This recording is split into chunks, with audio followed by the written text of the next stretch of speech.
সম্মানিত হাজরিন, আমি আজকে কুরআনুল কারীমের সূরা তাওবা থেকে যে আয়াতটি তিলাওয়াত করেছি সেই আয়াতের আলোকে এমন এক মুসলমানের কথা আপনাদের সামনে আলোচনা করব। ইসলামে যার মতো দ্বিতীয় কোনো মুসলমান এখনো পর্যন্ত আসেননি, কিয়ামত পর্যন্ত আসবেন না। তিনি এমন এক ব্যক্তি যিনি এমন কিছু জায়গায় পা রেখেছেন যেখানে এরপরে আর কেউ পা রাখবে না। তিনি এমন এক ব্যক্তি যার হাতে আল্লাহ রাব্বুল আলামিন এমন কিছু মর্যাদার বেইজ থাকে পড়িয়েছেন, কিয়ামত পর্যন্ত আল্লাহ রাব্বুল আলামিনের পক্ষ থেকে উম্মতে মুহাম্মাদের মধ্যে অন্য কেউ এরকম সম্মান পাবে না। সুবহানাল্লাহ। তিনি হচ্ছেন রাসূলুল্লাহ সাল্লাল্লাহু আলাইহি সাল্লামের প্রিয় সাহাবী, শ্রেষ্ঠ সাহাবী, ইসলামের প্রথম খলিফা সাইয়্যিদুনা আবু বকর সিদ্দিক রাদিয়াল্লাহু আনহু। আজকে আপনাদের সামনে সাইয়্যিদনা আবু বকর রাদিয়াল্লাহু আনহুর জীবনের ব্যাপারে কিছু কথা বলবো এজন্য আবু বকর রাদিয়াল্লাহু আনহু হচ্ছেন ঈমানের উদাহরণ। রাসূলুল্লাহ সাল্লাল্লাহু আলাইহি ওয়াসাল্লামের সাথে তার যে অঙ্গীকার, এরকম অঙ্গীকার অন্য কারো মধ্যে দেখা যায়নি। হ্যাঁ, সাহাবা কেরাম সবাই আফদল, সবাই সর্বশ্রেষ্ঠ, কিন্তু তার মধ্যেও যদি একজনকে বেছে নিতে হয় তিনি হচ্ছেন আবু বকর রাদিয়াল্লাহু আনহু। আমি একজনকে বেছে নিয়েছি শুধুমাত্র সময় সংক্ষিপ্ততার কারণে, নইলে সাহাবা কেরামের মধ্যে একজনকে বেছে নেওয়াও এক ধরনের ধৃষ্টতা। সম্মানিত হাজরিন, আবু বকর সিদ্দিক রাদিয়াল্লাহু আনহুর ব্যাপারে বলার কারণ যেটি আপনাদেরকে বললাম যে আবু বকর রাদিয়াল্লাহু আনহু হচ্ছেন ঈমানের উদাহরণ। কাজী নজরুল ইসলাম আমাদের জাতীয় কবি, তিনি বলেছেন তার কবিতার মধ্যে যে ইসলাম সে তো পরশ মানিক তারে কে পেয়েছে খুঁজি, পরশে তাহার শোনা হলো যারা তাদেরই মুরা বুঝি। ইসলাম হচ্ছে একটি পরশ পাথর, আমরা বুঝি না এই পরশ পাথরের মর্যাদা কতটুকু। এই পরশ পাথরের সাথে লেগে যে সকল মানুষেরা মাটির মানুষ থেকে সোনার মানুষে পরিণত হয়েছেন, এদেরকে দেখে দেখে আমরা ইসলাম বুঝতে পারি। এজন্য রাসূলুল্লাহ সাল্লাল্লাহু আলাইহি ওয়াসাল্লাম দুনিয়া থেকে বিদায় নেওয়ার সময় তার সাহাবীদেরকে রেখে গিয়েছেন এবং বলেছেন যে আমার সাহাবীরা হচ্ছে আমার উম্মতের জিম্মাদার, আর আমি আমার সাহাবীদের জিম্মাদার। তাইলে রাসূলুল্লাহ সাল্লাল্লাহু আলাইহি ওয়াসাল্লাম সাহাবায়ে কেরামকে আমাদের জন্য জিম্মাদার, আমানতদার এবং পথ প্রদর্শক হিসেবে রেখে গিয়েছেন। আল্লাহর নবী সাল্লাল্লাহু আলাইহি ওয়াসাল্লাম বলেছেন যে বিআইহিম ইক্তাদাইতুম ইহতাদাইতুম, আমার সাহাবীদের মধ্যে তোমরা যে কোনো একজনের অনুসরণ করলেই সৎপথ পেয়ে যাবে। একটি। দ্বিতীয়টি, আবু বকর রাদিয়াল্লাহু আনহু শুধু সাহাবী নন, তিনি চারজন খলিফার মধ্যে প্রথম খলিফা। রাসূল সাল্লাল্লাহু আলাইহি ওয়াসাল্লাম দুনিয়া থেকে বিদায় নেওয়ার পরে মুসলিম উম্মতের দায়িত্ব যারা পালন করেছেন সময়ে সময়ে যে খোলাফায়ে কেরাম, এদের মধ্যে প্রথম খলিফা হচ্ছেন আবু বকর রাদিয়াল্লাহু আনহু। এই ক্ষেত্রে তার মর্যাদা ডাবল, কারণ আল্লাহর নবী বলেছেন আমি দুনিয়া থেকে বিদায় নেওয়ার পরে তোমরা অনেক ফিতনা দেখতে পাবে। ফাআলাইকুম বিসুন্নতি ওয়া সুন্নাতিল খুলাফাইর রাশিদিন আল মাহদিয়্যিন, তোমাদের জন্য আমি রাখে যাচ্ছি আমার সুন্নাত এবং আমার সুপথপ্রাপ্ত খুলাফায়ে রাশিদিনের সুন্নাত। সুবহানাল্লাহ। তামাসসাকু বিহা ওয়া আদ্দু আলাইহা বিন নওয়াজিজ, আমার এবং আমার সাহাবীদের এই সকল সুন্নতকে তোমরা আঁকড়ে ধরো মজবুত করে এবং দাঁতের মাড়ি দিয়ে কামড়ে ধরো, যেন দাঁত পড়ে গেল সাহাবা কেরামের সুন্নত জবান মুখ থেকে না ছুটে। সুবহানাল্লাহ। তাইলে আবু বকর রাদিয়াল্লাহু আনহু সাহাবী, তিনি খলিফা। এছাড়াও আমি আজকে আপনাদেরকে আবু বকর রাদিয়াল্লাহু আনহুর জীবনী শুরু থেকে শেষ পর্যন্ত বলার জন্য বসি নাই।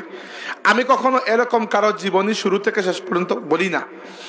আমি দেখাতে চাইব যে ইসলামের প্রতি এবং রাসূলুল্লাহ সাল্লাল্লাহু আলাইহি ওয়াসাল্লামের প্রতি আবু বকর রাদিয়াল্লাহু আনহুর যে কমিটমেন্ট ছিল, যে অঙ্গীকার ছিল, এবং এই অঙ্গীকারের পেছনে তার যে ইমানি শক্তি ছিল সেই উদাহরণ আপনাদের সামনে আজকে দিতে চাই।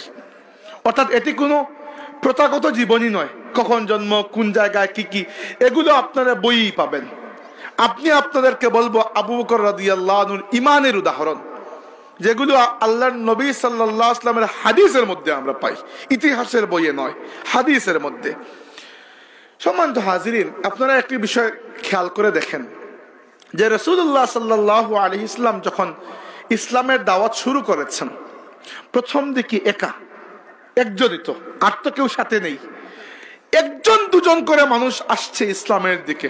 এমন নয় যে দাওয়াত দিয়েছেন দুনিয়ার সব মানুষ মুসলমান হয়ে গেছে, এমন হলে তো সহজ ছিল, কিন্তু বিষয়টা এত সহজ ছিল না।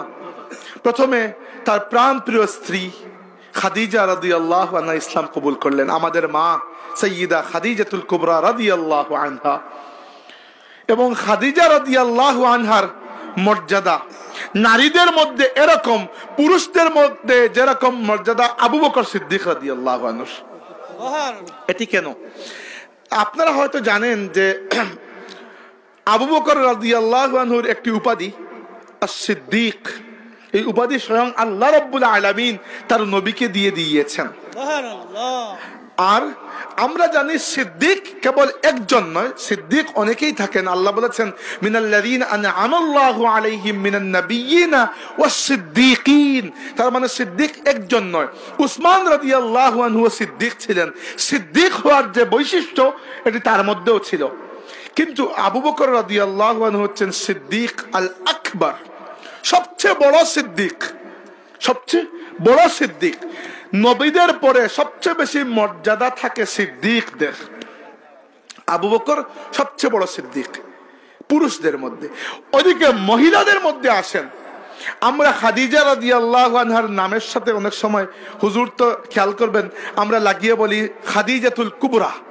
খাদিজাতুল কুবরা, কুবরা শব্দটি হচ্ছে স্ত্রীলিঙ্গ, এর অর্থ হচ্ছে বড়। আপনি কি কখনো খেয়াল করেছেন কারো উপাধি বড় কিভাবে হয়? শুধু বড় তো কোনো উপাধি হতে পারে না, তাই না? বড়র সাথে কিছু লাগতে হবে। আবু বকর রাদিয়াল্লাহু আনহুর নাম হচ্ছে সিদ্দিক আল আকবার, বড় সিদ্দিক, বড় সিদ্দিক। এবার খাদিজা রাদিয়াল্লাহু আনহার নাম শুধু বড়, তো বড় কিভাবে কারো উপাধি হতে পারে? আসলে এখানে একটি শব্দ উজ্জ রয়েছে।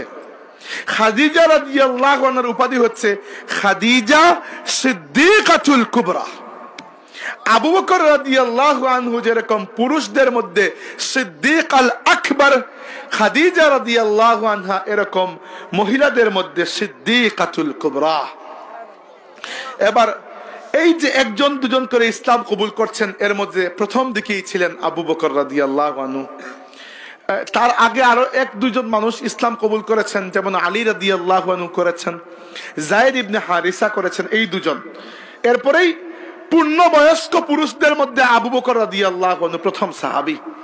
এবং আল্লাহর নবী বলেছেন আবু বকর একমাত্র ব্যক্তি যাকে আমি ইসলামের কথা বলার পরে এই ব্যক্তি দ্বিতীয়বার প্রশ্ন করে নাই, সাথে সাথে কালিমা পাঠ করে ইসলাম কবুল করেছেন। আল্লাহর নবীর প্রতি তার বিশ্বাস এরকম ছিল, ছোটকাল থেকে পরিচয় ছিল, বন্ধুত্ব ছিল। এবং এই বন্ধুত্বের ফলে তিনি জানতেন যে রাসূল পাক সাল্লাল্লাহু আলাইহি ওয়াসাল্লাম যে দাবি করছেন সেটি সত্য। তিনি জানতেন যে আমার পরিচিত, আমার দোস্ত মুহাম্মদের জবান থেকে সত্য ব্যতীত আর কিছুই বের হয় না সাল্লাল্লাহু আলাইহি ওয়াসাল্লাম। এই স্বীকৃতি সাহাবীরাও দিয়েছেন। আব্দুল্লাহ ইবনে রাওয়াহা রাদিয়াল্লাহু আনহু বলেছিলেন, ইয়া রাসূলুল্লাহ, যদি আল্লাহ কুরআন নাজিল নাও করতেন, আপনার চেহারা দেখে মনে হয় যে আপনি নবী। সুবহানাল্লাহ।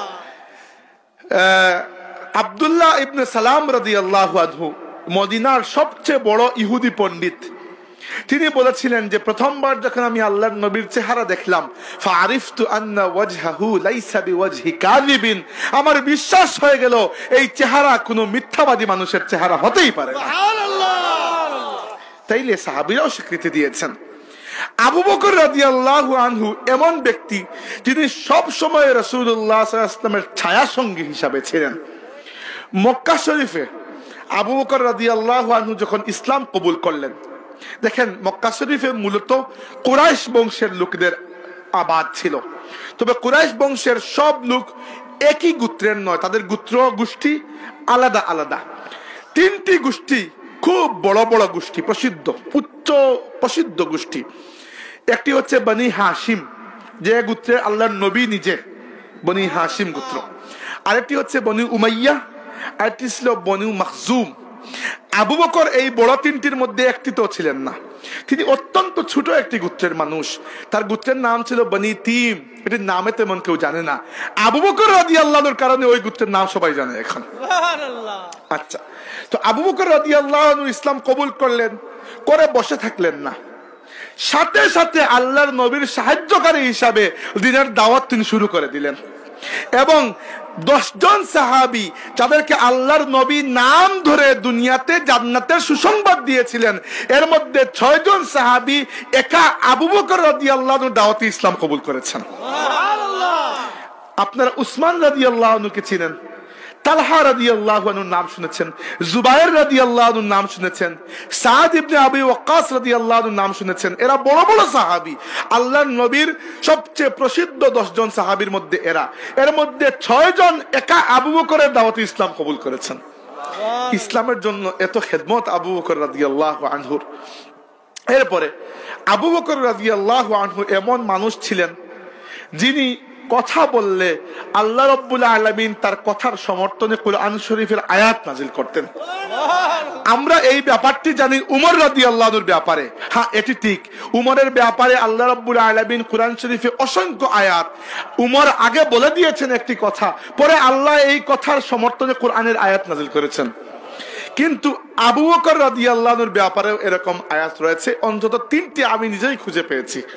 এর মধ্যে একবার রাসূলুল্লাহ সাল্লাল্লাহু আলাইহি ওয়াসাল্লাম কাবা শরীফের পাশে দাঁড়িয়েছেন নামাজে, অত্যন্ত কঠোর কাফির আবু জাহেল এবং উকবা ইবনে আবু মুআইত লানাতুল্লাহি আলাইহিমা, এরা দুজন এসে আল্লাহর নবী সাল্লাল্লাহু আলাইহি ওয়াসাল্লামের কাঁধের চাদর গলায় লাগিয়ে পেঁচ দিয়ে পেছন দিয়ে টান দিয়ে ধরলো, যেন গলায় ফাঁস লেগে তিনি মারা যান। নাউজুবিল্লাহ, পেছন দিক থেকে গলায় ফাঁস দিল। এবার ওইখানে 1-2 জন মানুষ ছিলেন আল্লাহর নবীর সাথে, কিন্তু এরা সবাই কম বয়সী। এরা দেখলেন যে আমরা তো কিছুই করতে পারবো না, এরা আমাদেরকে তো পাত্তাই দেবে না, উল্টো আল্লাহর নবী সাল্লাল্লাহু আলাইহি ওয়াসাল্লামের প্রাণের উপর ঝুঁকি বাড়বে। এবার তারা চিন্তা করছেন যে বড় কাউকে নিয়ে আসতে হবে রাসূলুল্লাহ সাল্লাল্লাহু আলাইহি ওয়াসাল্লামকে এই জুলুম থেকে উদ্ধার করার জন্য। এবার তারাও খুঁজে ফিরছেন কাকে ডাকবো। তারা খুঁজে পেয়েছেন ডাকার মতো আল্লাহর নবীর এক বন্ধুই আছেন, তিনি হচ্ছেন আবু বকর সিদ্দিক রাদিয়াল্লাহু আনহু। দেখেন, ইসলামের এমনও দিন গিয়েছে যে আল্লাহর নবীকে একদল মানুষ মারতে চাচ্ছে, আর বাঁচানোর মতো মানুষ দুনিয়াতে মাত্র একজন। আমরা বড় সহজে আল্লাহর দিন পেয়ে গেছি, পূর্বপুরুষ মুসলমান তো আমরাও মুসলমান, কিন্তু যদি ওই রকম ত্যাগ আমাদেরকে স্বীকার করতে হতো তাহলে আমাদের অ্যাকচুয়ালি ঈমানের পরীক্ষাটা হতে পারত। যাক, আবু বকর রাদিয়াল্লাহু আনহু এসেছেন এবং এসে কোন মতে ওই 2 ব্যক্তিকে সরিয়েছেন, এবং সরানোর সময় তিনি বলেছেন, আতাকতুলুনা রাজুলান আন ইয়াকুলা রাব্বি আল্লাহ, তোমরা এই ব্যক্তিকে, আল্লাহর নবীকে শুধু এজন্য মেরে ফেলবে যে তিনি বলেন আল্লাহ আমার রব? এই আল্লাহ আমার রব বলাটা এত বড় কি অপরাধ, তোমরা মেরেই ফেলছো? আল্লাহ রাব্বুল আলামিন হুবহু আবু বকরের এই কথাকে কোট করে কুরআন শরীফের আয়াত নাজিল করেছেন। কুরআন শরীফের আয়াতটি হুবহু একই রকম, আতাকতুলুনা রাজুলান আন ইয়াকুলা রাব্বি আল্লাহ। তিনি যে কথা বলেছেন একই হুবহু কথা আল্লাহ কুরআন শরীফ বানিয়ে নাজিল করেছেন। দেখেন, আবু বকর রাদিয়াল্লাহু আনহু সেই ব্যক্তি। এবার আবু বকর রাদিয়াল্লাহু আনহু মক্কার জমিনে আল্লাহর নবীর সঙ্গী।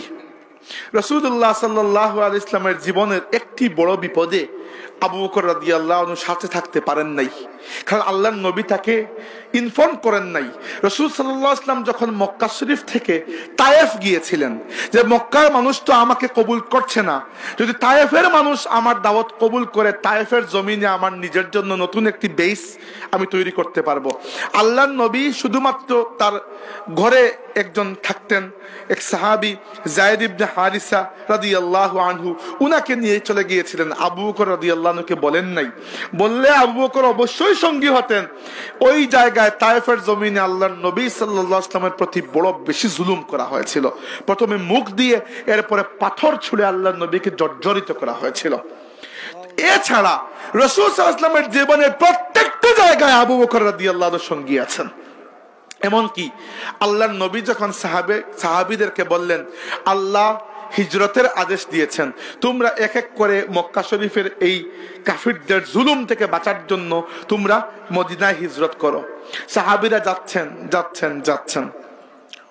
আবু বকর রাদিয়াল্লাহু আনহু এসে অনুমতি চাইলেন, ইয়া রাসূলুল্লাহ সবাই তো চলে যাচ্ছে, আমি কি যাব? আল্লাহর নবী বললেন, আবু বকর তুমি যেও না, আল্লাহ আমাকে হিজরত করার অনুমতি দেবেন ইনশাআল্লাহ। আবু বকর রাদিয়াল্লাহু আনহু জিজ্ঞাসা করলেন, ইয়া রাসূলুল্লাহ যখন আপনি হিজরত করবেন মদিনায়, আমি কি আপনার সঙ্গী হতে পারবো? আল্লাহর নবী বললেন, আবু বকর আমি চাই তুমি আমার সঙ্গী হও। সুবহানাল্লাহ। আবু বকর রাদিয়াল্লাহু আনহু সেই সঙ্গী হওয়ার অপেক্ষায় আছেন।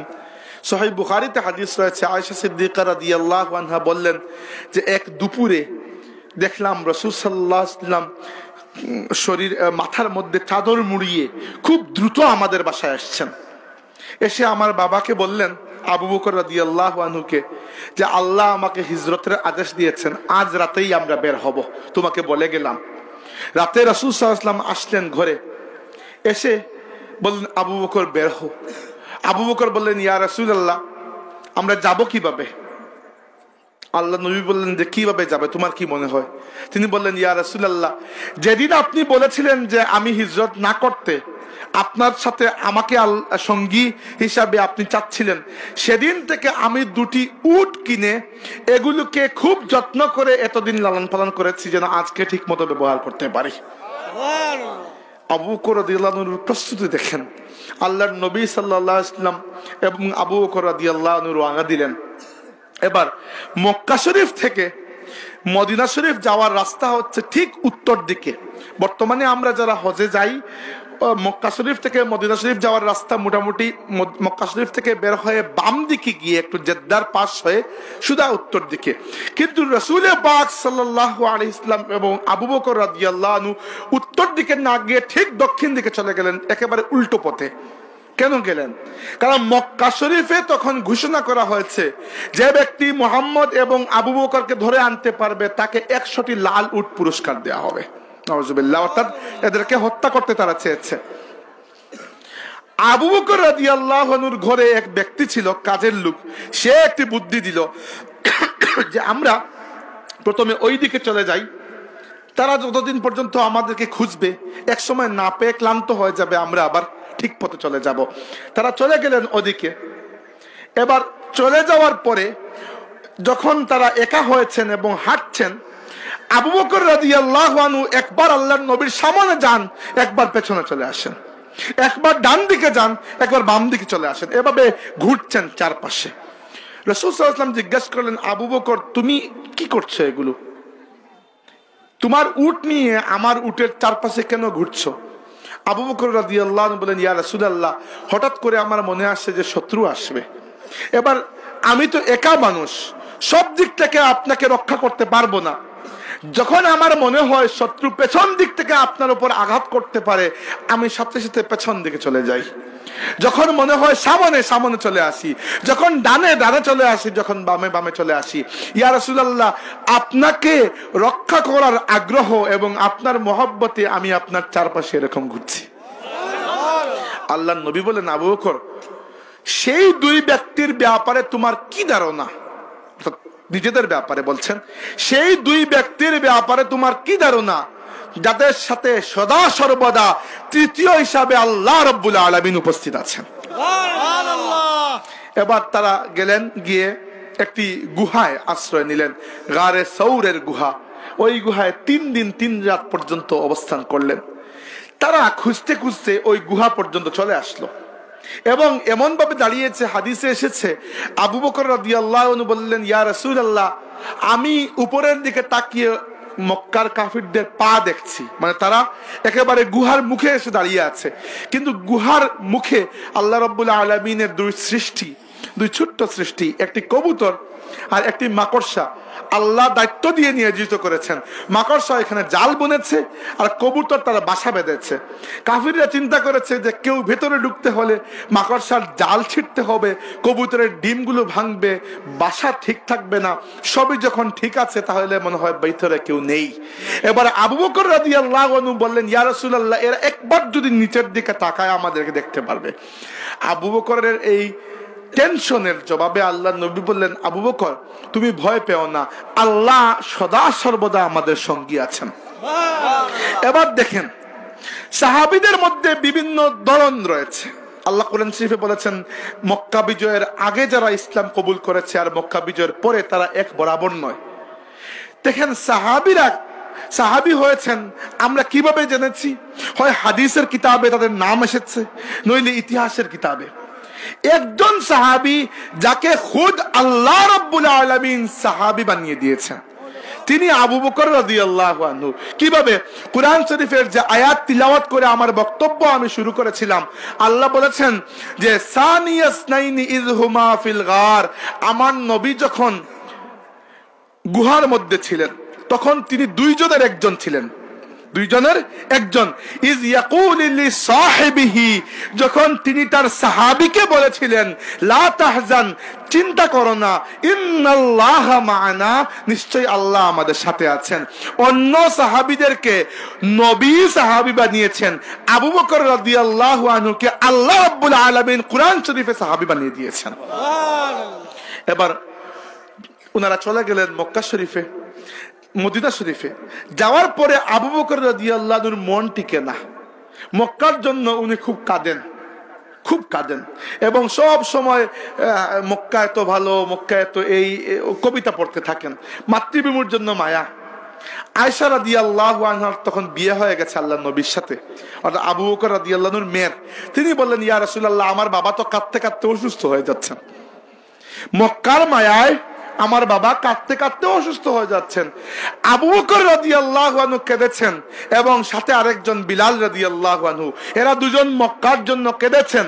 দেখেন এদের কান্নার এত দাম, এরা যে মক্কার মহব্বতে কাঁদছেন। আল্লাহর নবী সাল্লাল্লাহু আলাইহি ওয়াসাল্লাম সাথে সাথে দোয়া করলেন, আল্লাহুম্মা হাব্বিব ইলাইনাল মাদিনাতা কা হুব্বিনা মাক্কাতা আও আশাদ্দা। আল্লাহ, মক্কার মহব্বত যেরকম তুমি আমাদের মনের মধ্যে ঢুকিয়ে দিয়েছো, মদিনার জন্য তুমি এর চেয়ে দ্বিগুণ মহব্বত আমাদের দিলের মধ্যে ঢুকিয়ে দাও। মদিনাকে মুমিনরা মহব্বত করেন, আপনারা করেন কিনা? এই মহব্বত আল্লাহর নবীর দুয়ার ফলাফল। আর এই দুয়াটি আল্লাহর নবী করেছিলেন যে দুজন সাহাবীর জন্য, একজন হচ্ছেন আবু বকর রাদিয়াল্লাহু আনহু। দেখেন কোন জায়গার ইতিহাস, কোন জায়গায় কার সাথে গিয়ে যুক্ত হয়েছে। এবার আবু বকর রাদিয়াল্লাহু আনহু রাসূল সাল্লাল্লাহু আলাইহি ওয়াসাল্লামের সঙ্গী হিসাবে সব জায়গায় সদা সর্বদা উপস্থিত আছেনই। বদর যুদ্ধে রাসূলুল্লাহ সাল্লাল্লাহু আলাইহি ওয়াসাল্লাম সাহাবীদেরকে কাতারবদ্ধ করে দাঁড়িয়েছেন। প্রথমে যাদের হাতে তীর ধনুক, এরপরে যাদের হাতে তরবারি, এরপরে যাদের হাতে বর্ষা। আগের যুদ্ধের স্ট্র্যাটেজি ছিল এরকম, একজন সাহাবীকে আল্লাহর নবী লাইনে দাঁড় করান নাই, তিনি হচ্ছেন আবু বকর রাদিয়াল্লাহু আনহু। আল্লাহর নবী বলেছেন, আবু বকর তুমি আমার সাথে আমার পাশে দাঁড়িয়ে থাকবে, কারণ তোমাকে আমি খুয়াতে পারবো না, তোমাকে আমি হারাতে পারবো না। একই কথা আবু বকর রাদিয়াল্লাহু আনহু যখন মুসলিম বিশ্বের খলিফা ছিলেন, রিদ্দার যুদ্ধে ভণ্ড নবীদের বিরুদ্ধে তিনি জিহাদের ময়দানে নিজে উপস্থিত হওয়ার ইচ্ছা পোষণ করেছেন। বলেছেন, আমি খলিফা হলে কি হবে, আমি যুদ্ধে যাব। তখন আলী রাদিয়াল্লাহু আনহু বলেছিলেন, আপনার মনে আছে বদর যুদ্ধে আল্লাহর নবী আপনাকে বলেছিলেন যে আবু বকর তোমাকে আমরা হারাতে চাই না। আজ আমি একই কথা বলছি, আবু বকর আপনাকে আমরা হারাতে চাই না, আমরা যুদ্ধে যাচ্ছি, আপনি মদিনায় থাকুন। আবু বকর রাদিয়াল্লাহু আনহুকে আল্লাহ রাব্বুল আলামিন এই ইজ্জতটুকু দিয়েছেন।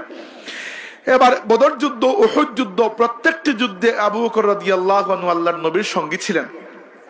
এক সময় ইসলামে প্রথমবার যখন হজ ফরজ হলো নবম হিজরিতে, একেবারে রাসূল সাল্লাল্লাহু আলাইহি ওয়াসাল্লামের জীবনের শেষ দিকে গিয়ে, তখন আল্লাহর নবী সাল্লাল্লাহু আলাইহি ওয়াসাল্লাম সাহাবীদেরকে বললেন যে আল্লাহ তোমাদের প্রতি হজ ফরজ করেছেন, তোমরা এবার মদিনা থেকে মক্কায় গিয়ে হজ করবে। কিন্তু আল্লাহর নবী নিজে হজে গেলেন না প্রথমবার। এর পরের বছর হজ করেছেন, বিদায় হজ। যে বছর প্রথমবার উম্মতে মুহাম্মাদি হজ করেছে, সেই বছর আল্লাহর নবী আবু বকর রাদিয়াল্লাহু আনহুকে আমিরুল হজ অর্থাৎ হজ কাফেলার আমির বানিয়ে পাঠিয়েছেন। সুবহানাল্লাহ। এত গুরুত্ব দিয়েছেন আল্লাহর নবী। এবং আবু বকর রাদিয়াল্লাহু আনহু কি রকম মহব্বত দেখিয়েছেন। মক্কা বিজয় হয়েছে যেদিন, আবু বকর রাদিয়াল্লাহু আনহুর পুরো পরিবার তখন মুসলমান, পুরো পরিবার। তার পরিবারে কোনো মুশরিক নেই, একমাত্র তার বাবা। তার বাবার বয়স তখন প্রায় 94 বছর, প্রায় 94 বছর। চুল দাড়ি সাদা, চোখ অন্ধ হয়ে গেছে, কিন্তু ওই ব্যক্তি ইসলাম কবুল করেন না, বরং ইসলামের খুব শত্রুতা পোষণ করেন। মক্কা যেদিন বিজয় হয়েছে সেদিন আবু বকর রাদিয়াল্লাহু আনহুর দোয়াকেও আল্লাহ কবুল করেছেন। আবু বকর রাদিয়াল্লাহু আনহুর বাবা আবু কুহাফা ইসলাম কবুল করার জন্য রাজি হয়ে গেলেন। সুবহানাল্লাহ। এবার আবু বকর রাদিয়াল্লাহু আনহুর খুশি আপনারা চিন্তা করতে পারেন যে আমার পরিবারের মধ্যে একজন মানুষ জাহান্নামী ছিল, যাক আল্লাহ রাব্বুল আলামিন তার রাসূলের বরকতে আমার বাবাকেও শেষ পর্যন্ত ইসলামের দিকে রাজি করিয়েছেন। আবু বকর রাদিয়াল্লাহু আনহু এবং তার সন্তানেরা ওই বৃদ্ধ ব্যক্তিকে মোটামুটি কাঁধে করে রাসূলুল্লাহ সাল্লাল্লাহু আলাইহি ওয়াসাল্লাম ছিলেন কাবা শরীফের পাশে, ওইখানে নিয়ে আসলেন। আল্লাহর নবী বললেন, আবু বকর তুমি তোমার বৃদ্ধ বাবাকে এত কষ্ট করে এখানে কেন নিয়ে এসেছো? আমাকে বললে আমি নিজেই ঘরে চলে যেতাম। আবু বকর বললেন, ইয়া রাসূলুল্লাহ আমার বাবার চেয়ে আপনার মূল্য অনেক বেশি, আপনি কষ্ট করে ঘরে যাবেন এর চেয়ে আমি আমার বাবাকে নিয়ে আসি, এটাই ভালো হবে। ইন্নাকা লা আনতা আহাক্কু আন ইউতিয়া বিকা ইয়া রাসূলুল্লাহ, ইয়া রাসূলুল্লাহ আপনি বেশি দাবি করেন যে কেউ আপনার কাছে আসবে, আপনি কেন যাবেন ইয়া রাসূলুল্লাহ। এজন্য আমরা মিলাদ মাহফিলে এটি চিন্তা করি না যে আল্লাহর নবী এখানে উপস্থিত হবেন, বরং রুহানি ভাবে আমরা আমাদের এই যৎসামান্য কিছু ইবাদতকে আল্লাহ রাব্বুল আলামিনকে বলি যে তোমার হাবিবের খেদমতে এগুলো পৌঁছে দাও। যারা বলেন যে মাহফিলে, মিলাদ মাহফিলে যারা হাজির নাজির আকীদায় বিশ্বাস করেন, এরা এটি বিশ্বাস করেন যে তাদের মাহফিলে রাসূলুল্লাহ সাল্লাল্লাহু আলাইহি ওয়াসাল্লাম তাশরীফ আনবেন। এবার রাসূল সাল্লাল্লাহু আলাইহি ওয়াসাল্লাম তাশরীফ যদি আনেন, তাইলে আপনার এরকম সামনে বসে জোরে জোরে বক্তব্য দেয়া কি আদবের বিষয় হবে? এটা তো বুঝার বিষয়। আহলে সুন্নতের আজ থেকে 250-300 বছর আগের কোন কিতাবে এই হাজির নাজিরের কোন আকীদা আপনি পাবেনই না, এগুলো এর পরের। তাইলে আমরা সালাফে সালিহিনের আকীদায় বিশ্বাস করি। আল্লাহর নবী বলেছেন, মা আনা আলাইহি ওয়া আসহাবিহি, আমি এবং আমার সাহাবীরা যে পথে আছি এই পথটি সুপথ প্রাপ্ত পথ। অতএব আপনি যদি রাসূলুল্লাহ সাল্লাল্লাহু আলাইহি ওয়াসাল্লামের প্রতি এই মহব্বত পোষণ করেন, তাহলে রুহানি ভাবে আপনার নিজেকে খেদমতে হাজির করেন না, আল্লাহর নবীকে কেন এখানে ডেকে আনছেন? এটি তো আদবের বিষয় নয়। আমি আকীদাগত প্রশ্নে যাচ্ছি না এত ভেতরে, আমি শুধু আদবের বিষয় বলছি যে আবু বকর রাদিয়াল্লাহু আনহু তার বৃদ্ধ বাবাকে কুলে করে নিয়ে এসেছেন। ইয়া রাসূলুল্লাহ আপনি আমার ঘরে যাবেন আমার বাবাকে কালিমা পড়ানোর জন্য, এর চেয়ে ভালো আমার বাবাকেই আমি নিয়ে আসি ইয়া রাসূলুল্লাহ। যেটি বলছিলাম এটি আমি একটি যৌক্তিক কথা বললাম, আকীদার প্রশ্নে যাচ্ছি না। যাই হোক, এরপরে রাসূলুল্লাহ সাল্লাল্লাহু আলাইহি ওয়াসাল্লামের হাতে হাত থেকে আবু কুহাফা ইসলাম কবুল করলেন। তো ইসলাম কবুল করা মাত্র আবু বকর রাদিয়াল্লাহু আনহু জোরে জোরে কাঁদতে শুরু করলেন। এক সাহাবী জিজ্ঞেস করলেন, মা আবকাইতা, হে আবু বকর কেন কাঁদছেন? আজকে তো আপনার জন্য খুশির দিন, এতদিন ধরে আপনি যে দোয়া করছিলেন আল্লাহ সেই দোয়া আজকে কবুল করছেন, তো আপনি কেন কাঁদছেন? আপনার বাবা আজকে ইসলাম কবুল করছেন। তিনি বললেন যে কাঁদছি এজন্য, আজ যদি আল্লাহর নবীর হাতে আমার বাবার হাত না হয়ে আল্লাহর নবীর চাচা আবু তালিবের হাত হয়ে যেত, তাহলে আল্লাহর নবী বেশি খুশি হতেন, আর আল্লাহর নবীর খুশির কাছে আমি আমার নিজের খুশিকে কুরবান করে দিতাম। অর্থাৎ আমার বাবা ইসলাম কবুল করেছেন, তাই তিনি জাহান্নাম থেকে মুক্ত হয়ে জান্নাতের অধিবাসী হওয়ার তার সার্টিফিকেট লাভ হয়েছে। আর আল্লাহর নবীর মহব্বতের চাচা আবু তালিব, আল্লাহর হিকমত, আমরা এই হিকমত বুঝতে পারি না আল্লাহ কখন কি জন্য কি সিদ্ধান্ত নেন, কিন্তু আল্লাহর নবী সাল্লাল্লাহু আলাইহি ওয়াসাল্লামের চাচা আবু তালিব ইসলাম কবুল না করেই দুনিয়া থেকে গিয়েছেন বলেই আহলে সুন্নাত ওয়াল জামাতের মতামত। হাদিসেও আমরা এটি পাই। এবার আবু বকর রাদিয়াল্লাহু আনহু বলেছেন যে আফসোস, আমার বাবার হাত আল্লাহর নবীর হাতে থাকায় আমি খুশি হয়েছি, কারণ আমার বাবা ইসলাম কবুল করেছেন। আর আবু তালিবের হাত যদি আল্লাহর নবীর হাতে থাকতো তাহলে আবু তালিব ইসলাম গ্রহণ করতেন। আবু তালিব ইসলাম কবুল করলে আল্লাহর নবী বেশি খুশি হতেন, আর আল্লাহর নবী যে জায়গায় খুশি হতেন আমি আবু বকর সে জায়গায় খুশি হয়ে যেতাম। দেখেন কমিটমেন্ট, অঙ্গীকার, আল্লাহর নবীর সাথে মহব্বতের যে অঙ্গীকার, ওটি কোন লেভেলের অঙ্গীকার হতে পারে? একজন তার বাবার জান্নাত প্রাপ্তিকে আল্লাহর নবীর খুশির কাছে কুরবান করে দিচ্ছেন।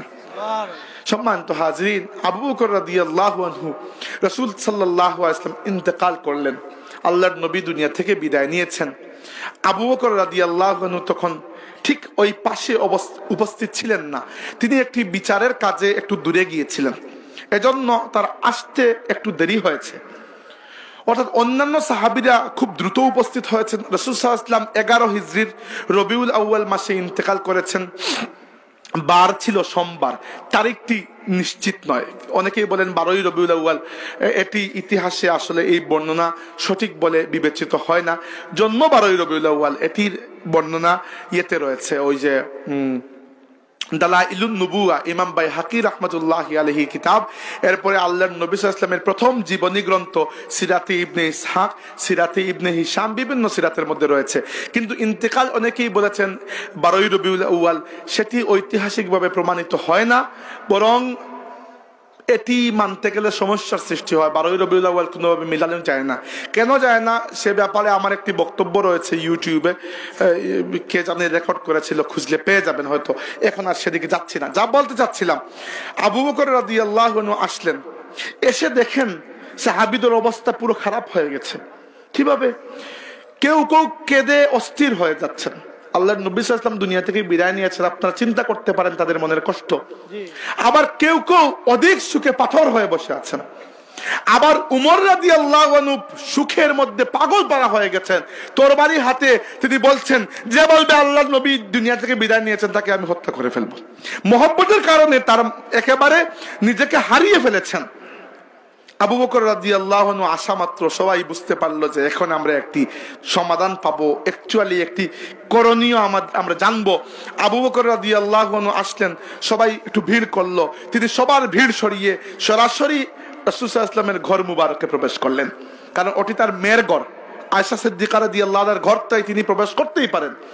গিয়ে দেখলেন রাসূল সাল্লাল্লাহু আলাইহি ওয়াসাল্লামের জিসিম মুবারক চাদর দিয়ে ঢাকা।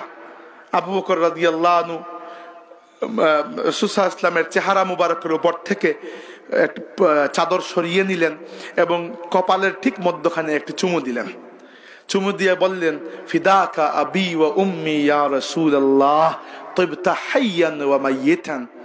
ইয়া রাসূলুল্লাহ, আমার মা বাবা আপনার জন্য কুরবান হয়ে যাক।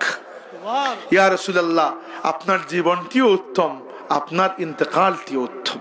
জীবন যেরকম পবিত্র, কোনো নিষ্পাপ, কোনো ক্লেশ নেই, কোনো কালিমা নেই, কোনো অপবিত্রতা নেই, আপনার দুনিয়া থেকে বিদায় নেওয়াটিও এরকম বরকতময়, পবিত্র।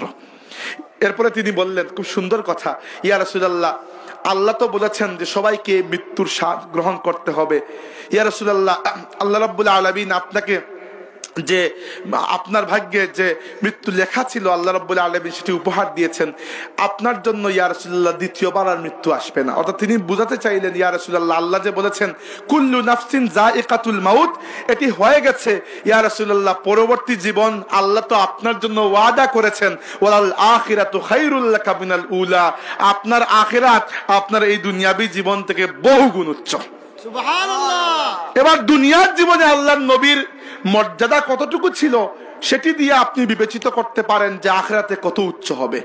দুনিয়ার জীবনে মুহাম্মদুর রাসূলুল্লাহ আল্লাহর সৃষ্টির একমাত্র মাখলুক ছিলেন যিনি শুধুমাত্র আসমানের দিকে চেহারা তুলে তাকিয়েছেন, আল্লাহ কিবলাকে পরিবর্তন করে দিয়েছেন। রাসূল সাল্লাল্লাহু আলাইহি ওয়াসাল্লাম তার ইচ্ছা ছিল যে আমাদের কিবলা যেন বাইতুল্লাহ শরীফ, কাবা শরীফ হয়ে যায়। আগে কিবলা ছিল জেরুজালেমের দিকে, বাইতুল মুকাদ্দাস, মসজিদুল আকসা। আল্লাহর নবী মুখে বলেন নাই, শুধু চেহারা মুবারক তুলে আসমানের দিকে তাকাতেন যেন আল্লাহর মায়া লাগে। আল্লাহ কুরআন শরীফের আয়াত নাজিল করে দিয়েছেন, কাদ নারা তাকাল্লুবা ওয়াজহিকা ফিস সামা, আমি দেখি আপনি আপনার চেহারাটি আসমানের দিকে তুলে রাখেন। ফালানুওয়াল্লিয়ান্নাকা কিবলাতান তারদাহা, আপনার সন্তুষ্টির জায়গার দিকে আমি মুসলমানদের কিবলাকে পরিবর্তন করে দিলাম। যে নবী দুনিয়াতে থাকতে একবার আসমানের দিকে চোখ ফিরালে কিবলা পরিবর্তন হয়ে যায়, সেই নবীকে যদি আল্লাহ বলেন যে আপনার দুনিয়া থেকে আপনার আখিরাত আরো বেশি মর্যাদাবান, তাহলে আখিরাতে আল্লাহ তার নবীকে কতটুকু মর্যাদা দিবেন সেটি আপনার আমার মতো মানুষ চিন্তা করে শেষ করার মতো নয়। আর আল্লাহর নবী সাল্লাল্লাহু আলাইহি ওয়াসাল্লাম একবার বললেন যে আমি গত রাতে স্বপ্নে দেখলাম জিবরাইল আলাইহিস সালাম আসলেন এবং আমাকে নিয়ে জান্নাত সফর করিয়ে নিয়ে আসলেন। আবু বকর রাদিয়াল্লাহু আনহু বলে দিলেন, ইয়া রাসূলুল্লাহ, আফসোস, যদি আমি আপনার সঙ্গী হতে পারতাম আমিও দেখে আসতাম। সবাই এগুলো বলতে পারে না, বলার জন্য মুখও লাগে ওই রকম। অন্য কেউ বলেন নাই, আবু বকর রাদিয়াল্লাহু আনহু এরকম দাবি রাখতেন, তিনি বলেও দিয়েছেন। আল্লাহর নবী শুনে কি বললেন? বললেন, আমার তারদাকা ইয়া আবা বকরিন আউয়ালু মান ইয়াদখুলুল জান্নাতা মিন উম্মতি, আবু বকর তুমি কি সন্তুষ্ট নও? আমার পুরো উম্মতের মধ্যে সবচেয়ে প্রথমে জান্নাতে প্রবেশ করবে তুমি আবু বকর সিদ্দিক। সুবহানাল্লাহ। তাইলে আমরা পেয়ে গেলাম উম্মতে মুহাম্মাদীর মধ্যে প্রথম জান্নাতি আবু বকর রাদিয়াল্লাহু আনহু। এবার রাসূল সাল্লাল্লাহু আলাইহি ওয়াসাল্লামের জিসিম মুবারকে চুমু দিয়ে আবু বকর রাদিয়াল্লাহু আনহু চলে আসলেন মিম্বরে। মিম্বরে এসে খুতবা দিলেন, খুব গরম খুতবা দিলেন। সাহাবীদেরকে বললেন, তোমরা যদি আল্লাহর নবীর ইবাদত করে থাকো তাহলে এখন থেকে আর ইবাদত করতে পারবে না, আর তোমরা যদি আল্লাহর ইবাদত করো যেভাবে আল্লাহর নবী শিখিয়েছেন তাহলে জেনে রাখো আল্লাহ রাব্বুল আলামিন তো ছিলেন, তিনি তো আছেন। এরপরে তিনি কোরআন শরীফের আয়াত পড়লেন যে মুহাম্মদ সাল্লাল্লাহু আলাইহি ওয়াসাল্লাম আল্লাহর রাসূল ছিলেন, তিনি দুনিয়া থেকে বিদায় নেওয়ার পরে তোমরা কি ইসলাম ছেড়ে দেবে? যদি ছেড়ে দাও তাহলে তোমাদের নিজেদের ক্ষতি হবে, আল্লাহর কোনো ক্ষতি হবে না। এই কথা বলার পরে সাহাবীরা অ্যাকচুয়ালি বুঝতে পারলেন যে আল্লাহর নবী সত্যি আমাদেরকে ছেড়ে বিদায় নিয়েছেন। সাহাবীরা যারা অধিক সুখে পাথরের মতো হয়ে গিয়েছিলেন, এদের চোখ দিয়ে পানি পড়লো। এরা বুঝতে পারলেন যে আসলেই আল্লাহর নবী পর্দা করেছেন, দুনিয়ার জান্নাত থেকে বারজাখের জান্নাতে চলে গিয়েছেন। এরপরে সাহাবীরা তাদের পরবর্তী পদক্ষেপ গ্রহণ করার চেষ্টা করেছেন। দেখেন আল্লাহর নবী সাল্লাল্লাহু আলাইহি ওয়াসাল্লাম দুনিয়া থেকে বিদায় নেওয়ার পরে সাহাবায়ে কেরামের কি অবস্থা হয়েছিল।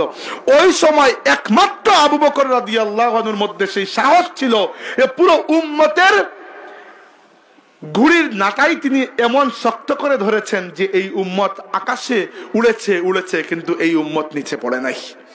একমাত্র তার হাতে সম্ভব ছিল। আল্লাহর নবী সাল্লাল্লাহু আলাইহি ওয়াসাল্লাম ইন্তেকালের আগে 11 ওয়াক্ত নামাজ, মানে 2 দিন আরো 1 ওয়াক্ত নামাজ জামাতের সাথে মসজিদে এসে ইমামতিতে আদায় করতে পারেন নাই, খুব বেশি অসুস্থ ছিলেন। তিনি তার স্ত্রী আয়েশা রাদিয়াল্লাহু আনহাকে দেখে বলেন, আয়েশা, তোমার বাবা আবু বকরকে গিয়ে বলো তিনি নামাজ আদায় করেন, আমার পরিবর্তে ইমামতি করেন।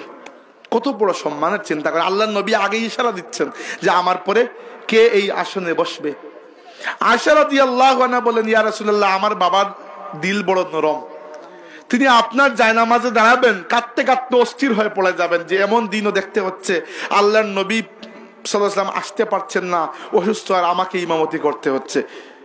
তিনি বললেন, ইয়া রাসূলুল্লাহ, আমি বলেন উমর রাদিয়াল্লাহু আনহুকে বলে দেই, তিনি তো অনেক শক্তিশালী মানুষ, তিনি এগুলো পারবেন। আল্লাহর নবী বললেন, না, আবু বকরকে বলো। এবারে আয়েশা সিদ্দিকা রাদিয়াল্লাহু আনহা উমর রাদিয়াল্লাহু আনহুর মেয়ে হাফসাকে নিয়ে আসলেন, তুমিও বলো যে তোমার বাবা ইমাম হয়ে গেলে ভালো, কারণ আমার বাবা তো নরম দিলের মানুষ, তিনি পারবেন না। রাসূল সাল্লাল্লাহু আলাইহি ওয়াসাল্লাম এমন বেশি রাগ করলেন যে তাদেরকে বললেন যে তোমরা আমাকে এমন ভাবে বিরক্ত করছো যেভাবে ওই মিশরের মহিলারা ইউসুফ আলাইহিস সালামকে বিরক্ত করেছে। আমি যা বলেছি শুনো, আমার জায়নামাজে আবু বকর সিদ্দিকী নামাজে ইমামতি করবে। এত রাসূল সাল্লাল্লাহু আলাইহি ওয়াসাল্লাম এরকম ইজ্জত দিয়েছেন আবু বকর রাদিয়াল্লাহু আনহুকে। একবার আল্লাহর নবী সাল্লাল্লাহু আলাইহি ওয়াসাল্লাম এক জায়গায় চলে গেছেন একটি বিচারের জন্য, ওদিকে আজান হয়েছে, ইকামত হয়েছে, নামাজের সময় চলে যাচ্ছে। তো নামাজের জিম্মাদারকে বিলাল রাদিয়াল্লাহু আনহু, তিনি তো মুয়াজ্জিন, তো মুয়াজ্জিনের দায়িত্ব নামাজ ঠিকমতো কিভাবে হচ্ছে সেটি ব্যবস্থাপনা করা। বিলাল রাদিয়াল্লাহু আনহু তারও বুদ্ধি দেখেন, তিনি বুঝতে পেরেছেন যে রাসূল সাল্লাল্লাহু আলাইহি ওয়াসাল্লাম যখন উপস্থিত নেই তখন দ্বিতীয়ত কে? আবু বকর। তিনি আবু বকরকে গিয়ে বললেন যে আপনি নামাজ পড়ান। আবু বকর রাদিয়াল্লাহু আনহু দেখলেন এখন আল্লাহর নবীর জায়নামাজে আমি কিভাবে দাঁড়াবো, কিন্তু ওদিকে ফরজ তো ফরজ, নামাজের সময় চলে যাবে। তিনি দাঁড়ালেন, এক রাকাত নামাজ শেষ করেছেন, রাসূলুল্লাহ সাল্লাল্লাহু আলাইহি ওয়াসাল্লাম চলে আসলেন। এবার আল্লাহর নবী সাল্লাল্লাহু আলাইহি ওয়াসাল্লাম চলে এসেছেন এবং রাসূলুল্লাহর জন্য এটি জরুরি হচ্ছে তিনি উম্মতের পেছনে দাঁড়াবেন না, বরং তিনি কাতার ভেঙ্গে সামনে যাবেন। কারণ এটি উচিত নয়, এটি আল্লাহর পছন্দ নয় যে উম্মত সামনে দাঁড়িয়ে আছে নবী পেছনে। বুঝতে পেরেছেন? আপনি নামাজে যে সময় যে জায়গায় এসে জায়গা পেয়েছেন সেই জায়গায় দাঁড়িয়ে নামাজ আদায় করবেন, কিন্তু আল্লাহর নবীর জন্য এই বিশেষ নিয়ম হচ্ছে তিনি পেছনে দাঁড়াতে পারবেন না, তাকে সামনে যেতেই হবে। বুঝতে পেরেছেন? এবার আল্লাহর নবী সাল্লাল্লাহু আলাইহি ওয়াসাল্লাম হালকা করে এক একজনকে সরাচ্ছেন, সামনে যাচ্ছেন। এবার সাহাবীরা দেখলেন আল্লাহর নবী আসছেন, তারা চিন্তা করলেন যে ইমামকে সংবাদ দেওয়া উচিত যে রাসূল সাল্লাল্লাহু আলাইহি ওয়াসাল্লাম চলে এসেছেন। এবার কি করবেন তারা? তখনও লুকমা দেয়া, তাকবীর দেওয়ার এই পদ্ধতি আল্লাহর নবী তখনও শিখিয়ে দেন নাই। তো সাহাবীরা তো আল্লাহর নবী যা শিখিয়ে দিতেন তাই করতেন। তারা কি করবেন? তারা হাত তালি দিতে শুরু করলেন, তাসফিক বলে আরবিতে, এরকম তালি দিতে শুরু করলেন। তো এক কাতার ভেঙ্গে আল্লাহর নবী এগিয়ে যান, ওই যে কাতার ভাঙ্গেন এরা তো দেখে যে রাসূল সাল্লাল্লাহু আলাইহি ওয়াসাল্লাম এসেছেন, তারা হাত তালি দেন, পরের কাতার, এভাবে পুরো মসজিদ শুধু হাত তালি চলছে, নামাজও চলছে, হাত তালিও চলছে। এবার আবু বকর রাদিয়াল্লাহু আনহু যখন নামাজে দাঁড়াতেন, এই হাদিসটি সহিহ হাদিস, বুখারী শরীফের মধ্যে রয়েছে এই হাদিসটি। আবু বকর রাদিয়াল্লাহু আনহু যখন নামাজে দাঁড়াতেন এমন মশগুল হয়ে দাঁড়াতেন যে কে কি করছে পেছনে আর খবরই নাই। কিন্তু এক সময় তালি এমন বেড়ে গেল যে তার কান ওদিকে চলেই গেল যে পেছনে কি তুফান চলে এসেছে, সবাই এরকম হাত তালি কেন দেয়? তো আবু বকরও জানতেন যে পেছনে যারা আমার পেছনে নামাজে দাঁড়িয়েছে এরা আল্লাহর নবীর সাহাবী, এরা কোনো সাধারণ কেউ নয়। এদেরকে নামাজরত অবস্থায় তীর মারলেও এদের কিছু হয় না। এরা যখন নামাজের মধ্যে শব্দ করছে তার মানে বড় কিছু হয়েছে, আর আল্লাহর নবী সাল্লাল্লাহু আলাইহি ওয়াসাল্লাম চলে এসেছেন, এর চেয়ে বড় আর কি হতে পারে? মানে এটি তো বড় হয়েছে, এরকম কোন কারণ না হলে এরা কখনোই এরকম আওয়াজ করতো না। আবু বকর রাদিয়াল্লাহু আনহু নামাজরত অবস্থায় পেছনে তাকিয়ে দেখলেন আল্লাহর নবী চলে এসেছেন। দেখেন, আপনার আমার জামাত হলে ওই জামাত কবেই ভঙ্গ হয়েছে। তো মুসল্লিরা নামাজের ছেড়ে, তাকবীর তাহরিমা ছেড়ে এরকম হাত তালি দিচ্ছেন, ইমাম সাহেব কিবলা ছেড়ে পেছনের দিকে তাকিয়ে আছেন। কিন্তু যে জামাতে মুহাম্মদুর রাসূলুল্লাহ উপস্থিত সেটি তো এমনিতেই মকবুল, চলছে জামাত। আবু বকর রাদিয়াল্লাহু আনহু আল্লাহর নবীকে দেখে দুই পা পেছনে চলে আসলেন। নামাজ চলছে, নামাজ এখনো ভঙ্গ হয় নাই, কাতার সবাই বেঁধে দাঁড়িয়ে আছে। তো আল্লাহর নবী বললেন আমসিক মাকানাক, জায়গায় থাকো, হাত দিয়ে ইশারা করে বললেন জায়গায় থাকো। আবু বকর যে দুই পা পিছিয়ে ছিলেন সেই দুই পা আবার এগিয়ে গেলেন, গিয়ে নামাজ চলছে। বড় অদ্ভুত বিষয়, নামাজ কিন্তু চলছে। তিনি এই রাকাত ছেড়ে হাত দুটি উপরে তুলে দিলেন এবং দোয়া করলেন, আল্লাহ তোমার নবী সাল্লাল্লাহু আলাইহি ওয়াসাল্লাম আমাকে যে সম্মানটি দিয়েছেন এজন্য তোমার শুকরিয়া। এই দোয়া করে আবার ডিরেক্টলি পেছনে চলে আসলেন। এবার জামাত চলছে, কোনো ইমাম নেই, জায়গা তো খালি, মেহরাব তো খালি। আল্লাহর নবী সাল্লাল্লাহু আলাইহি ওয়াসাল্লাম দেখলেন মেহরাব খালি, তিনি এগিয়ে গেলেন এবং পরবর্তী নামাজটুকু শেষ করলেন। চিন্তা করেন, এক জামাত হলো জামাতের মতো জামাত। এবার জামাত শেষ হওয়ার পরে রাসূল সাল্লাল্লাহু আলাইহি ওয়াসাল্লাম পেছনে ফিরলেন এবং জিজ্ঞেস করলেন যে মা মানাআকা আন তাসবুতা ইয আমারতুক, হে আবু বকর আমি যখন তোমাকে ইশারা দিয়ে বললাম জায়গায় থাকো, নামাজ শেষ করো, তাইলে তুমি কেন আমার কথা শুনলে না, পেছনে চলে আসলে? এবার দেখেন, আলিমের এক জবাব হয় আর আশিকে রাসূলের আরেক জবাব হয়, তাই না? তো আবু বকর রাদিয়াল্লাহু আনহু শুধুমাত্র আলিম ছিলেন না, ইলম তো অবশ্যই ছিল, সাথে ইশকে মুস্তাফাও তার এরকম ছিল। তিনি জবাব দিলেন যে ইয়া রাসূলুল্লাহ, মা কানা লিইবনি আবি কুহাফাতা আন ইউসাল্লিয়া বাইনা ইয়াদাই রাসূলিল্লাহ। ইয়া রাসূলুল্লাহ, আবু কুহাফার ছেলে আবু বকরের এত সাহস নাকি যে আল্লাহর নবী পেছনে দাঁড়িয়ে থাকবে আর আমি নামাজ পড়াবো? ইয়া রাসূলুল্লাহ, এটা কখনো সম্ভব নয়। আপনি আদেশ দিয়েছেন, আপনার আদেশ কিন্তু আমি রক্ষা করেছি। 1 সেকেন্ড কিন্তু আমি সামনে গিয়েছিলাম, সামনে গিয়ে জায়গায় দাঁড়িয়ে আপনার আদেশ রক্ষা করে এরপরে আমি পিছনে চলে এসেছি। আবু বকর রাদিয়াল্লাহু আনহু আলিমও, বুদ্ধিমানও, আশিকও, সব কুলতার রক্ষা হয়ে গেছে। আল্লাহর নবী সাল্লাল্লাহু আলাইহি ওয়াসাল্লাম এই হাদিসে পরবর্তীতে বলেছেন যে এরকম যদি কিছু হয় তোমরা তাকবীর দিও, আল্লাহু আকবার, তাকবীর দিও। এজন্য আমরা লুকমা দেই, ইমামকে আল্লাহু আকবার বলে লুকমা দেই। এই হাদিসের ফলে আমরা লুকমা দেয়া শিখেছি। যাই হোক, যা বলছিলাম, খুব বেশি লম্বা করবো না, আর হয়তো 10-15 মিনিট। যাই হোক, যা বলছিলাম যে আবু বকর রাদিয়াল্লাহু আনহুর এই অবস্থান ছিল রাসূলুল্লাহ সাল্লাল্লাহু আলাইহি ওয়াসাল্লামের দিকে।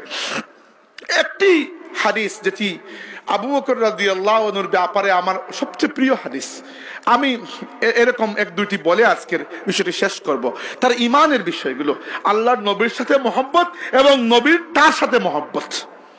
সহিহ বুখারী শরীফের মধ্যে হাদিস রয়েছে, আবু দারদা রাদিয়াল্লাহু আনহু এই হাদিস বর্ণনা করেছেন যে একবার আমরা সবাই রাসূলুল্লাহ সাল্লাল্লাহু আলাইহি ওয়াসাল্লামের সামনে বসা, সবাই বসা। আর আমাকে কি আরেক কাপ চা দিতে পারবেন? আপনার চা খুব ভালো ছিল, ওই লেবু চা।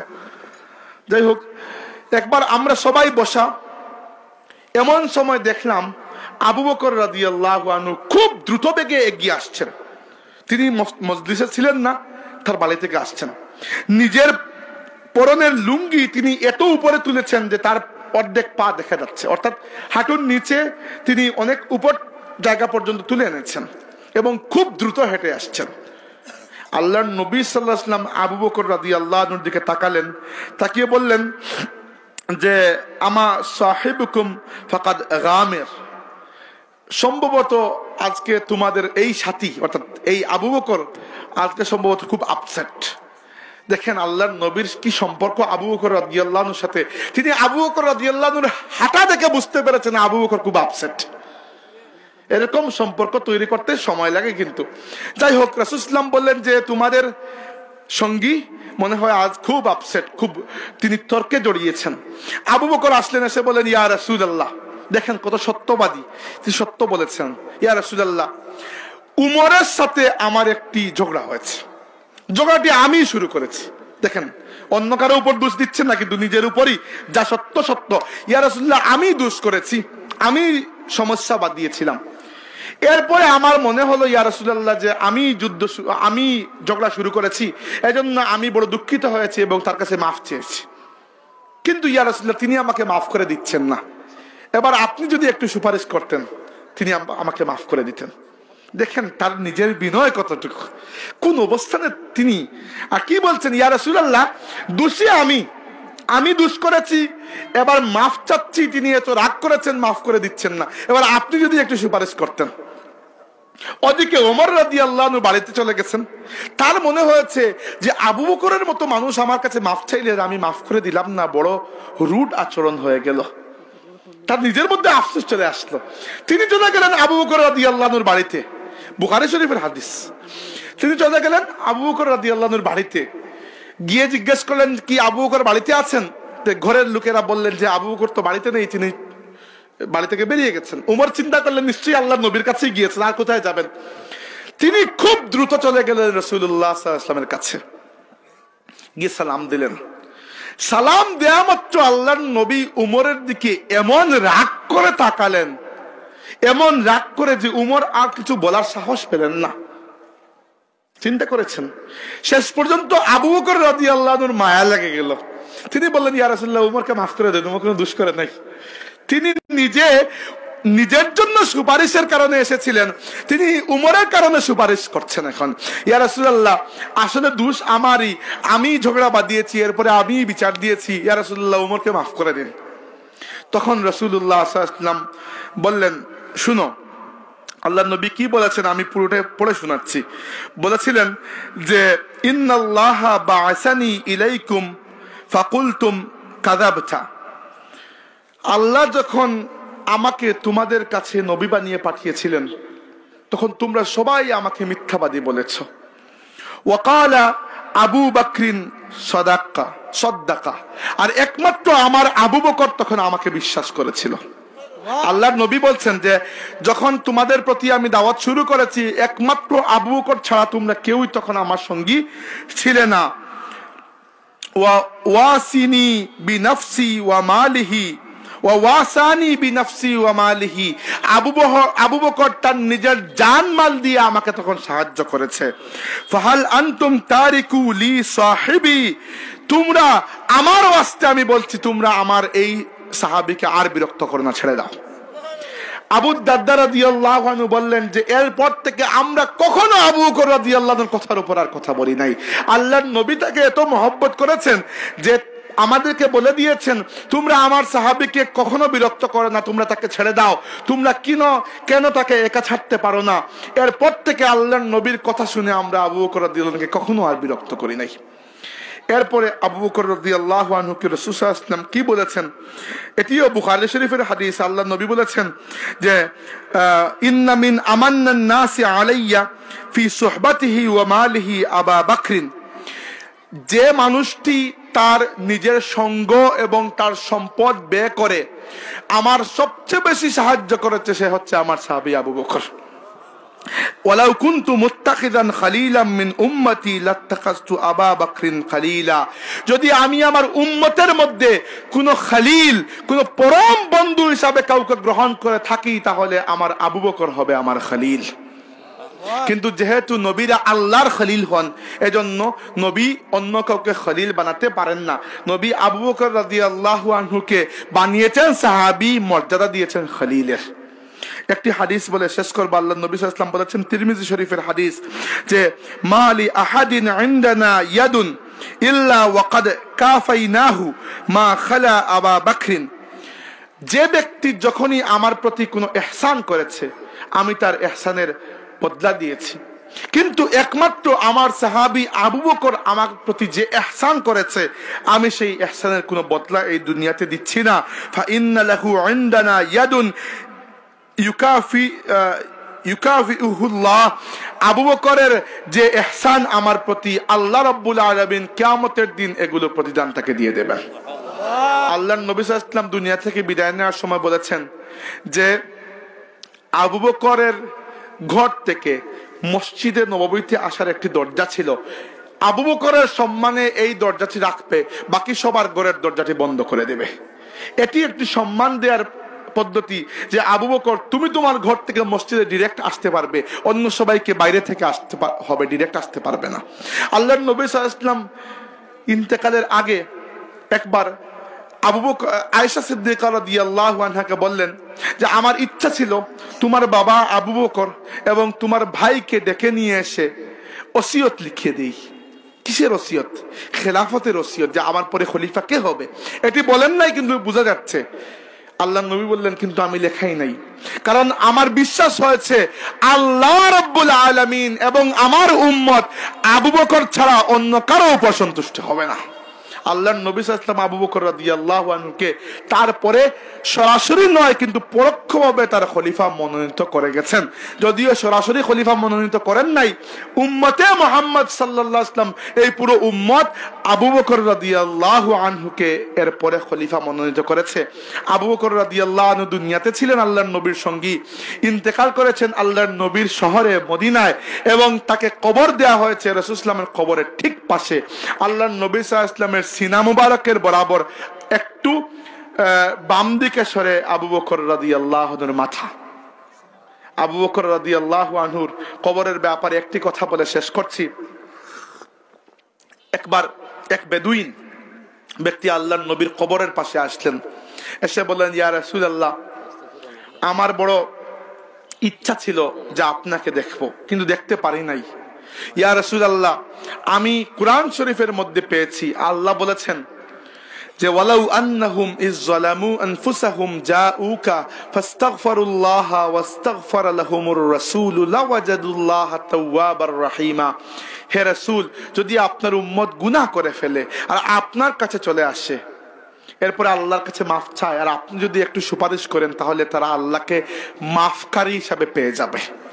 ইয়া রাসূলুল্লাহ, আমি আমার গুনার বোঝা নিয়ে আপনার কাছে এসেছি, আল্লাহর কাছে তওবা করছি এবং আপনাকে আমার সুপারিশকারী হিসাবে আল্লাহর সামনে উপস্থিত করছি। এরপরে ওই ব্যক্তি একটি কবিতা পাঠ করলেন। এই কবিতা আজ পর্যন্ত রওজা শরীফের পাশে লেখা আছে। কবিতাটি ছিল এরকম, তিনি বলেছিলেন যে নফসিল ফিদাউ লিকবরিন আনতা সাকিনুহু ফীহিল আফাফু ওয়া ফীহিল জুদু ওয়াল কারামু। ইয়া রাসূলুল্লাহ, আমার অন্তরটি আপনার কবরের জন্য ফিদা হয়ে গেছে। এখানেই রয়েছে আল্লাহর আফিয়ত, এখানেই মাগফিরাত। এরপরে বলেছেন আনতাল হাবিবুল্লাযী তুরজা শাফাআতুহু আলা সিরাতি ইযা মা যাল্লাতিল কদমু। ইয়া রাসূলুল্লাহ, পুলসিরাতের উপর যখন আমি পার হব তখন আমি আল্লাহর কাছে আপনার শাফাআত চাই। ওয়া সাহিবাকা ফালা আনসাহুমা আবাদা মিন্নি সালামু আলাইকুম মা জারাল কলামু। ইয়া রাসূলুল্লাহ, আপনাকে সালাম দেওয়ার সাথে সাথে আপনার সেই দুই সঙ্গী আবু বকর এবং উমরকে আমি সালাম দিচ্ছি, যাদেরকে আপনি দুনিয়াতেও আপনার কাছ থেকে আলাদা করেন নাই, কবর দেশেও তারা আপনার সঙ্গী হয়ে আছেন। ইয়া রাসূলুল্লাহ, এজন্য আমরা যখন এখন রওজা শরীফে যাই, আমরা যখন বাবে উমরা দিয়ে প্রবেশ করি, তাই না? বাবে উমরা দিয়ে তো মনে হয় প্রবেশ করি না, বাবে সালাম দিয়ে আচ্ছা যাই হোক, আমি দরজার নাম ভুলে গেছি। এরপরে আপনি সোজা হাঁটবেন, এক সময় গিয়ে বাম পাশে পাবেন রাসূল সাল্লাল্লাহু আলাইহি ওয়াসাল্লামের রওজা শরীফ, পুরো রওজা কমপ্লেক্স। এখানে আপনি প্রথমে সালাম দেবেন রাসূলুল্লাহ সাল্লাল্লাহু আলাইহি ওয়াসাল্লামকে উদ্দেশ্য করে, আসসালাতু ওয়াসসালামু আলাইকা ইয়া রাসূলুল্লাহ। এরপরে যা পড়ার পড়লেন, একটু ডান দিকে সরে সামনের দিকে এগিয়ে গিয়ে আবু বকর রাদিয়াল্লাহু আনহুর কবরের উদ্দেশ্যে দাঁড়িয়ে আছেন, যেখানে এখান থেকে প্রায় 10 ফিট ভেতরে কবরে তো এখানে নয়, যেখানে আপনি দাঁড়িয়ে আছেন 10 ফিট ভেতরে। তো আপনি এখান থেকে আবু বকর রাদিয়াল্লাহু আনহুর উদ্দেশ্যে সালাম দিবেন, আসসালামু আলাইকা ইয়া আবা বকরিন সিদ্দিক রাদিয়াল্লাহু আনহু। এরপরে একটু ডান দিকে সরবেন, এখানে আবু বকর রাদিয়াল্লাহু আনহুর সিনা মুবারকের ঠিক বরাবর উমর রাদিয়াল্লাহু আনহুর মাথা, আপনি ওইখানে গিয়ে সালাম দিবেন, আসসালামু আলাইকা ইয়া ওমর ইবনুল খাত্তাব রাদিয়াল্লাহু আনহু। আল্লাহ রাব্বুল আলামিন যেন আমাদেরকে বারবার মদিনা শরীফে হাজির করেন এবং আল্লাহর নবী সাল্লাল্লাহু আলাইহি ওয়াসাল্লাম এবং তার সাহাবীদের কবরের পাশে দাঁড়িয়ে যেন সালাত সালাম পাঠ করার তৌফিক দেন, আমরা বলি আমিন। আকুলু কওলি হাযা ওয়া আস্তাগফিরুল্লাহ লি ওয়া লাকুম ওয়া লিসাইরিল মুসলিমিন ওয়া আতুবু ইলাইহি। দোয়া আপনি করুন, এটা সংক্ষিপ্ত দোয়া করে দিন। সাল্লাল্লাহু আলা সাইয়্যিদিনা ওয়া মাওলানা মুহাম্মদ ওয়া আলা আলিহি ওয়া আসহাবিহি ওয়া সাল্লাম। সাল্লাল্লাহু আলা সাইয়্যিদিনা ওয়া মাওলানা মুহাম্মদ ওয়া আলা আলিহি ওয়া আসহাবিহি ওয়া সাল্লাম। আল্লাহুম্মা আমিন। আলহামদুলিল্লাহি রাব্বিল আলামিন। اللهم لك الحمد ولك الشكر يا الله. اللهم صل على سيدنا محمد وعلى آل محمد صلاة دائمة مقبولة تؤدي بها عنا حقه العظيم. আল্লাহ আমরারে মাফ করে দাও, আমরার মা বাবারে তুমি মাফ করে দাও, তোমার হাবিবর तमाम উম্মতে মরহুমা মুমিন মুমিনাতকে মাফ করে দাও, তোমার হাবিবর জিন্দা উম্মতকে তুমি ইজ্জত আর শান্তির জিন্দেগি নসিব করো। বিভিন্ন জায়গাত আমরার ভাই বিরাদর বেমার মওলা দোয়া চান, বেমারি হলে শিফা দান করো, বেরোজগারি হলে হালাল রুজির দরজা দান করো। মওলা এই মাহফিল থেকে তোমার কোনো বান্দার হাত খালি ফিরাইয়া দিও না, এই মাহফিলে যারা উপস্থিত হয়েছেন তুমি কবুল করো। আল্লাহ তোমার বান্দা হলের এই শীতের রাতে জাগরণ তুমি কবুল করো মওলা। আল্লাহ আমরা সাইয়্যিদনা আবু বকর রাদিয়াল্লাহু আনহুর জীবন থেকে কিছু জিনিস আলোচনা করলাম। তোমার বান্দা আবু বকর রাদিয়াল্লাহু আনহুরে তুমি যে ঈমান দান করছো, আমরা ওই ঈমান দান করো মওলা। আবু বকর রাদিয়াল্লাহু আনহুরে তুমি মওলা জান্নাত যে মাকাম দিছো, আমরা আল্লাহ আমরা লুভি মানুষ হলেও আল্লাহ জান্নাত তুমি তোমার হাবিবর প্রতিবেশিত্ব নসিব করিও মওলা। আল্লাহ তোমার এই সকল মকবুল ওলি হলর, তোমার হাবিবর এই মকবুল সাহাবী হলর নকশা কদমের উপরে আমরা চলার তৌফিক দান করো, তারার মতো ঈমান আমল আমরাও দান করো। দিনের স্বার্থে তোমার হাবিবর মহব্বতে এরকম ত্যাগ এবং কুরবানি করার জজবা আমরার মাঝেও দান করো রব্বুল আলামিন। এই শীতের রাতে তোমার বান্দা হলর উপস্থিতিতে তুমি কবুল করো আল্লাহ। এই মাহফিলে যারা দান খয়রাত করছেন তুমি কবুল করো। খাস করে বিদেশ থেকে যে সকল মানুষে বেফানা হইয়া সাহায্যের লাগে দোয়া চাইরা মওলা, আমরা দোয়া করি আর আল্লাহুম্মা শফিনা ওয়াশফি মারদানা, আল্লাহুম্মা আরহাম ইখওয়ানানা আল মুসলিমিনা ফি কুল্লি মাকানি ইয়া আরহামার রাহিমিন। আল্লাহ দুনিয়া আখিরাতে আমরারে কল্যাণ দিও। রব্বানা আতিনা ফিদ দুনিয়া হাসানা ওয়া ফিল আখিরাতি হাসানাতাও ওয়া কিনা আযাবান নার। আল্লাহ কিয়ামতের ময়দানে তোমার হাবিবের শাফাআত থেকে আমরারে মাহরুম করিও করিও না আল্লাহ আমরা ফতে কাটে সালামত রাখিও মওলা আমরা প্রত্যেক মুশকিলাত তুমি হাল করিয়ে দিও বিফদলি সুবহান রাব্বিকা রাব্বিল ইজ্জাতি আম্মা ইয়াসিফুন ওয়া সালামুন আলাল মুরসালিন ওয়াল হামদুলিল্লাহি রাব্বিল আলামিন আমিন আসসালামু আলাইকুম